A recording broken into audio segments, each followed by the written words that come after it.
watching Entertainment Las Vegas Style with your host, Entertainment Ambassador Tony Saca. There's no other place like Las Vegas to see, no other place like Las Vegas to be, where beautiful mountains surround the town, your dreams and fantasies are all around. The lights are so bright, they stand so high in the sky, to let you know there's gonna be a show in Las Vegas, what a town.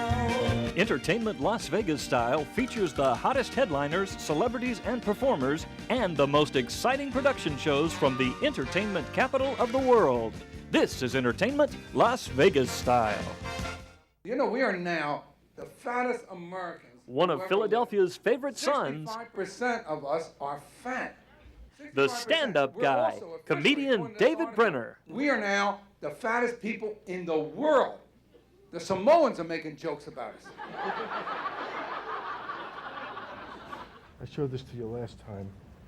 Now this will be my fourth interview with you. This is 1988. Oh my God. This is 1988. This has been hanging on my wall for. Oh my God, isn't that wild? Look at you. Jeez, look at that. Wow, look at us.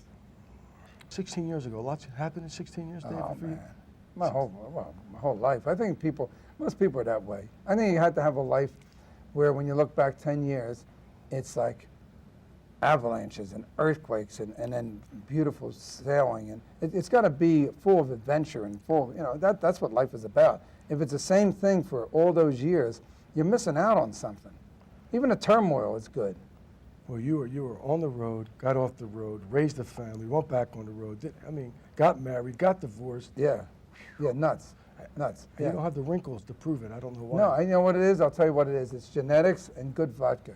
That's vodka. a secret to life, That's a secret. I don't know why men who are bald, they just aren't bald. Why do they go to such trouble? I mean, because first of all, baldness, is a genetic. That means it comes right from God. So if you're bald, you should be proud. You're part of God's bald army. I'm part of his big nose army. I talked to James Darren, and I said, your kids understand your life in Philadelphia, how you grew up, the neighborhoods, what made you who you are, how you became the performer. She says 2 of his kids did, 1 of them didn't. Your both kids haven't had that Philadelphia experience, right? Have No, you? it's interesting. My little boys haven't. My oldest boy, Cole, who's 22. My other boys are 9 and 6. Is that Slate and Wyatt? Slade and Wyatt, and Cole was a 22-year-old. When he was 13, I took him to Philadelphia. First, my parents' grave, my parents are buried there, right outside in Springfield. And I took him there, and then I parked, we got off when I moved to West Philly, 60th and Market. We got out of 60th and Market, and I told the driver, go down to 60th and Cedar and park your car. We'll be there in a couple hours. He said, you're going to walk around here? I said, listen, get in your car, lock it.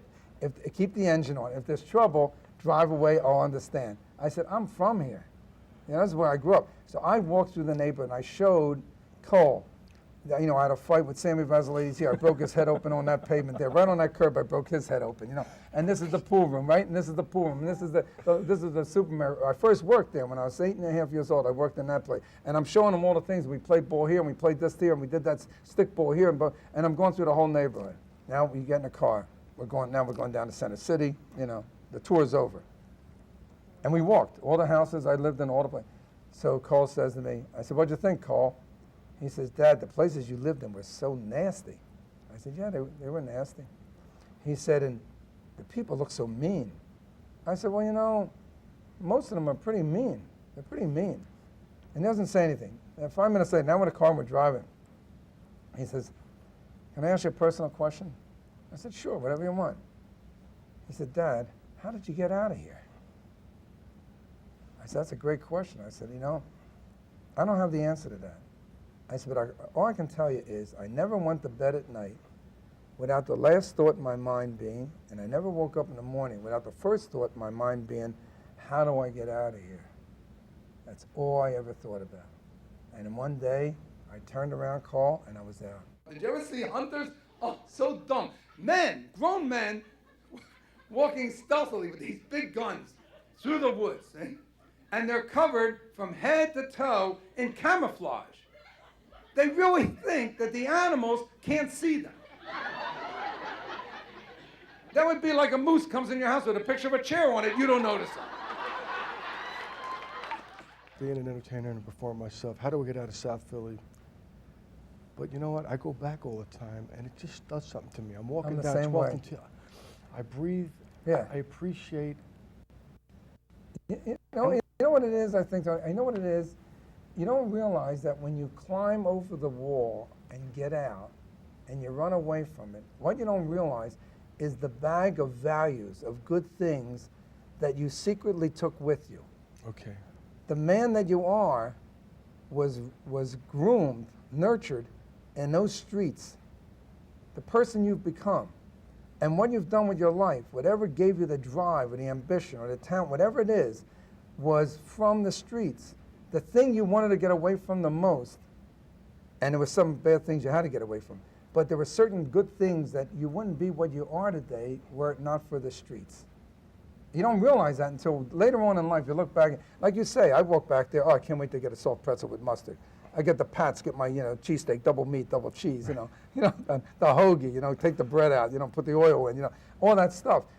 Did you read about that man and a family in Michigan? They just completed a 48,000 mile trip in a car, and they did all 50 states.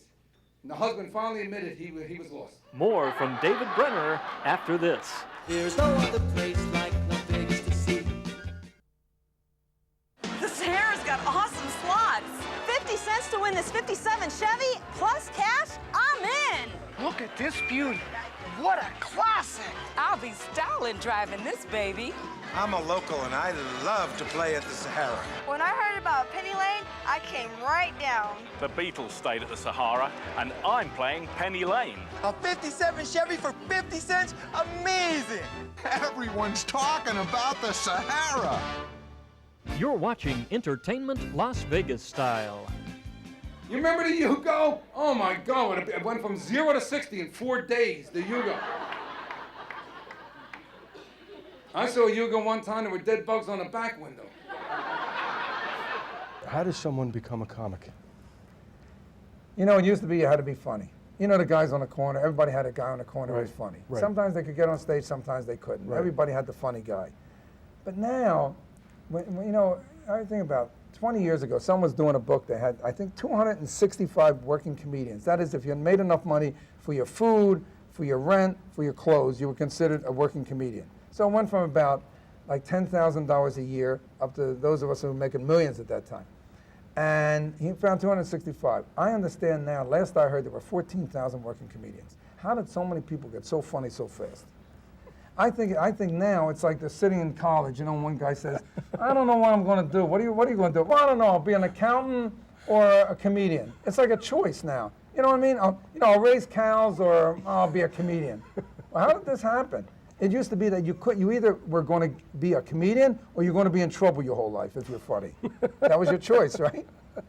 And this is the first bit of normalcy to come out of Afghanistan that I've noticed in the last 2 years. Afghanistan held their first national lottery. And the winner, a man, unlike the Americans, he quit his job. And he said he's going to use the money to travel. And he won close to $6. I was funny from the time I talked.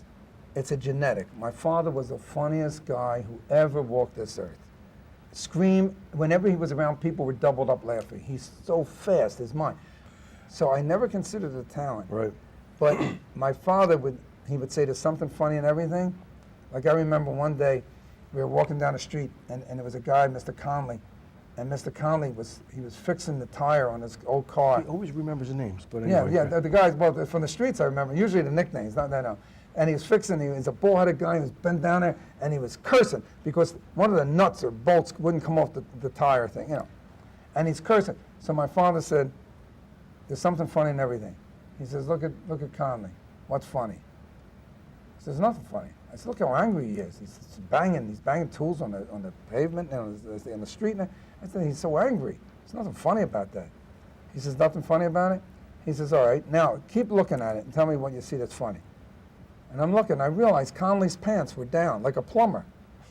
You could see his rear end, you know what I mean? So I started laughing.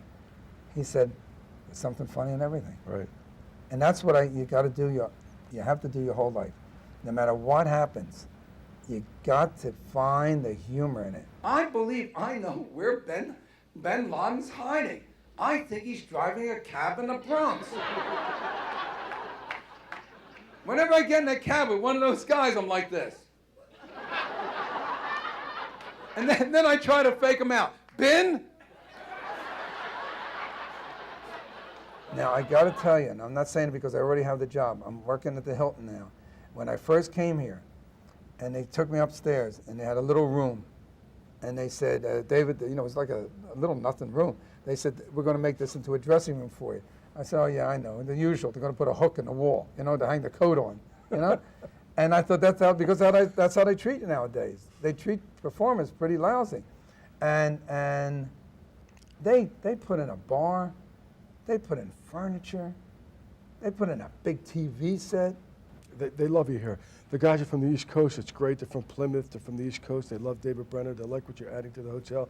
You got your own room. Yeah. Shimmers? Shimmers, yeah. It's a club. This club was, this is a wonderful club because it was avant-garde when at first, you know, the walls are accordion walls. They go up. And the casinos, it's open to the casino. When the show is going to begin, the walls come down. It's a closed-in nightclub. Right. But they haven't had a performer here for over 5 years. It's been a disco and, you know, that kind of thing. Yeah. So now the job is to get people to know that there's some entertainment here again in the small, you know, in a small club. Right. So that's my job, and I love it. And they're all behind me. I mean, they're doing what other hotels. They're putting money into advertising for me. Wow. They're doing the number. I mean, I feel like I'm back with the mob. You know, when the mob had it. Right. You remember with the mob when you shook their hand. What do you want? You got a deal? It's a deal. A deal was a deal forever when they shook your hand. Because sometimes you drive through the desert. I remember driving through the desert when we were friends in a car, we're going out to Lake Mead, and you'd see a hand like they have in New York now. You'd see a hand sticking out of the sand like this. I used to tell guys, they say, oh, you can make a left here. You can make a left, you see? You can go over the desert this way. That's what that means. Yeah. Oh, this was terrible news. I got upset with this. A man in Georgia was arrested for having sex with a pumpkin. I took that off my list of favorite pies. I'm excited to talk to David Brenner for the 4th time. We got to take a picture so that we can look at it in 20 years. Yeah, I brought a camera. With our thick glasses on. Thank you, David. Okay, thank you. It's always great seeing you. You know that, yes. pal. Yeah, okay. Oh, here, they did a study. Birth control pills give women's voices a more pleasant sound. Of course, they're not screaming at kids all day. There's no other place like Las Vegas to see. Direct from Las Vegas, Gamblers General Store, the largest gambling merchandise store in the world, is now offering fabulous World Poker Tour chip sets in gorgeous gift cases. They have a large variety to choose from and the lowest prices. And now, while supplies last, a World Poker Tour complete Poker Tour chip set, regularly $119.95, now only $55.77. Call now to order or stop by, located 8 blocks from the Golden Nugget. Gamblers General Store for all your gaming needs.